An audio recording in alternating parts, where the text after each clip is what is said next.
Panorama group, जो सोचता है वो करता है। आपके अपने सपनों का आशियाना। बिहार में अब शराब माफियाओं के बाद खाद माफियाओं पर सर्जिकल स्ट्राइक।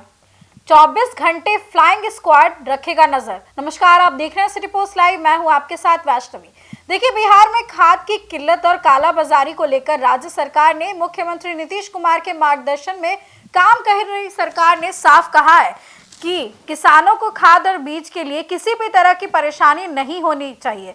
आर पार की जंग छेड़ दी गई है। कृषि मंत्री ने जीरो टॉलरेंस नीति का ऐलान किया और साफ तौर पर उन्होंने कहा है कि किसानों के हक पर डाका डालने वाले डीलर हो या फिर अधिकारी, किसी को छोड़ा नहीं जाएगा।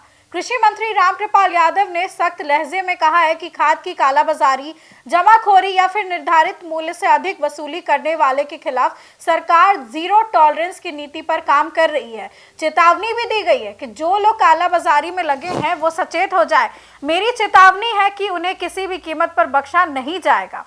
ये भी साफ कहा गया है कि वो दोषी डीलर हो, कंपनी का प्रतिनिधि हो या फिर कोई सरकारी अधिकारी, अनियमितताएं पाए जाने पर सबकी जवाबदेही तय होगी। मंत्री ने खुलासा किया है कि कार्यभार संभालने के बाद उन्हें खाद की तस्करी से संबंधित वीडियो और सूचनाएं लगातार मिल रही है। विशेष रूप से मुजफ्फरपुर के रास्ते नेपाल की ओर खाद की तस्करी की खबरें सामने आ रही हैं, जिस पर विभाग ने त्वरित कार्रवाई करते हुए एफआईआर भी दर्ज की है। विभाग ने अब मुख्यालय और जिला स्तर पर उड़न दस्ता यानी कि फ्लाइंग स्क्वाड का गठन किया है, जो ऐसे मामलों पर 24 घंटे निगरानी रखेगा। साफ तौर पर राज्य के किसानों को आश्वस्त करते हुए कहा गया है कि बिहार के किसी भी जिले में खाद की कोई कमी नहीं है। उन्होंने यूरिया, डीएपी, एनपीके, एसएसपी के पर्याप्त स्टॉक होने का दावा किया है और किसानों से अपील की गई है कि किसी भी तरह की अफवाहों पर ध्यान ना दें, घबराए नहीं।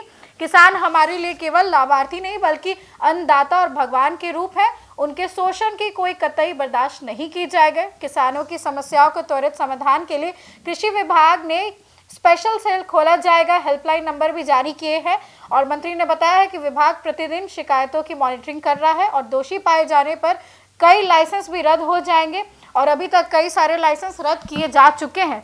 विभाग अब स्टॉक का भौतिक सत्यापन यानी कि फिजिकल वेरिफिकेशन अनिवार्य रूप से कर रहा है ताकि कागजों और जमीन पर खाद की उपलब्धता का मिलान हो सके, यानी कि खाद की बिहार में कोई भी कमी नहीं है।